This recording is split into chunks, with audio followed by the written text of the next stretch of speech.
El libro se llama El relato peronista, es de Silvia Mercado, y la palabra relato ha estado muy incluida en nuestras conversaciones de política de los últimos años, ¿no?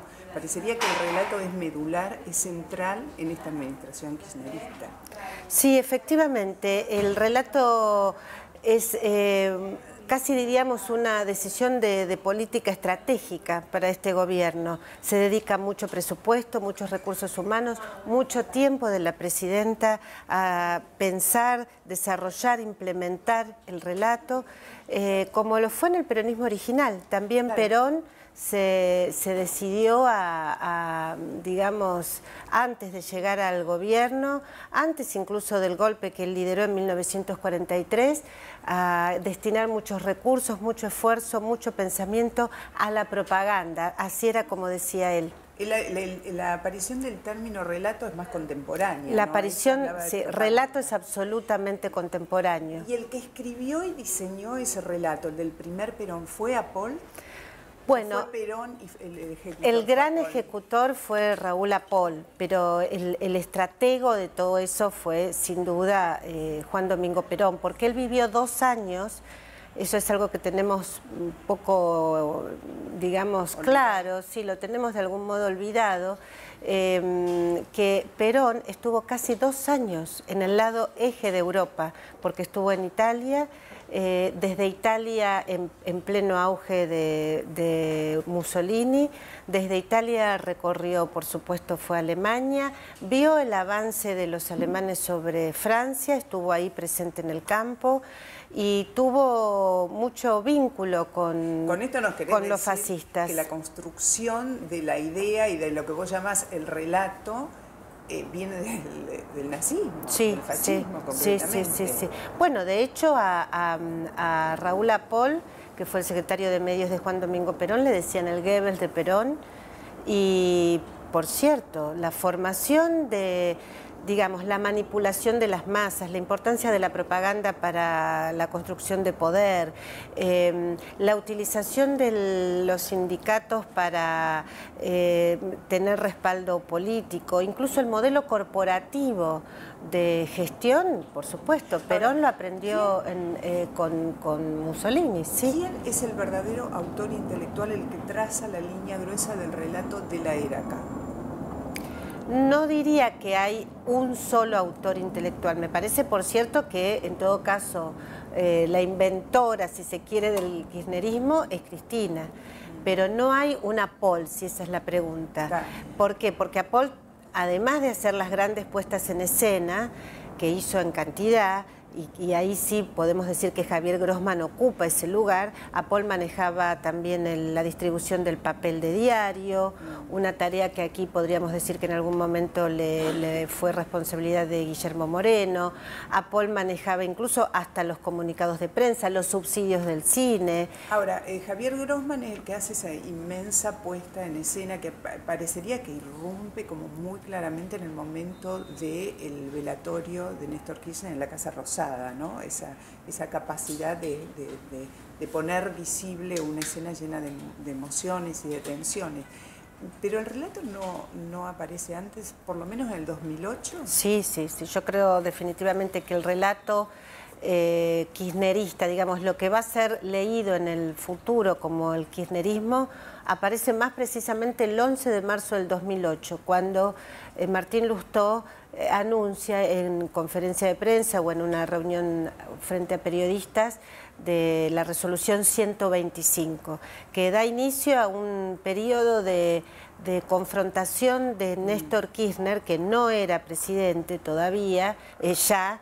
No era presidente ya era Cristina. Era Cristina la presidenta, pero Néstor Kirchner, que pudo haber aceptado enorme cantidad de alternativas de negociación con los sectores del campo, decidió fogonear ese conflicto por una estrategia de poder, que es lo que cuento aquí en el epílogo. Cuento de qué modo para Néstor Kirchner ese enfrentamiento era lo que iba a hacer que fuera más fuerte su gobierno, porque efectivamente no había diferencia entre su gobierno y el de Cristina, digamos, era el kirchnerismo. El aparato de comunicación que construyó el peronismo original es idéntico por su intento de domesticar la opinión opositora, por su intento de manejar todos los medios de comunicación, incluso hasta por la persecución a los que no pensaban lo mismo,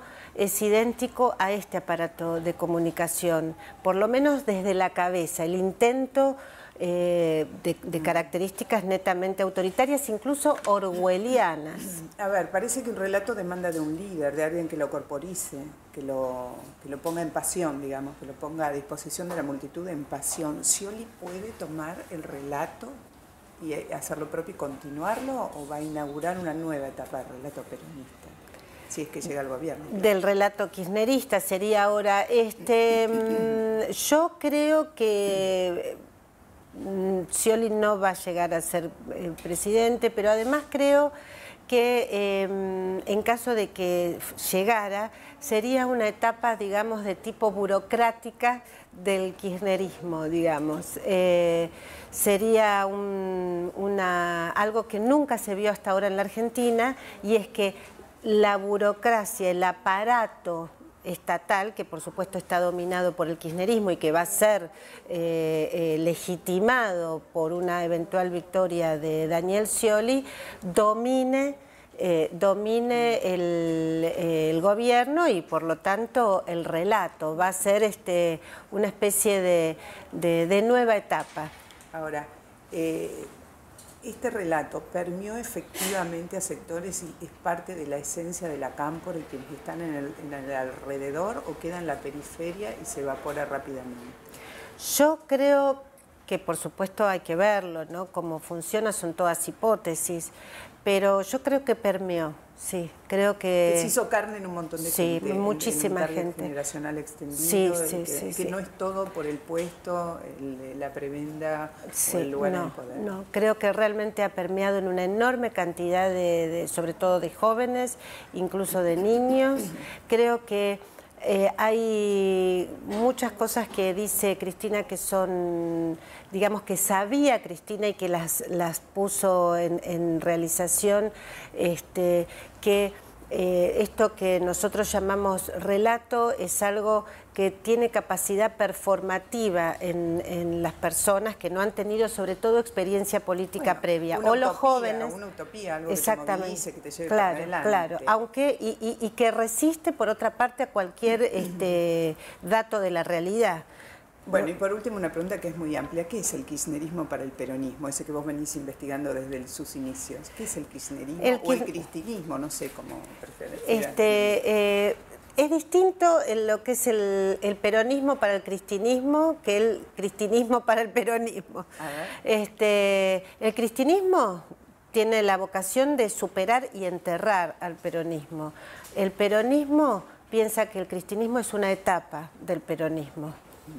Veremos, la historia nos dirá que yo creo que digamos, es una etapa digamos, del populismo en la Argentina, que tampoco nació con el peronismo, pero que obviamente el peronismo le da una actualidad, y ahora el kirchnerismo le da una actualidad notable, que no sucede en ninguna parte del mundo.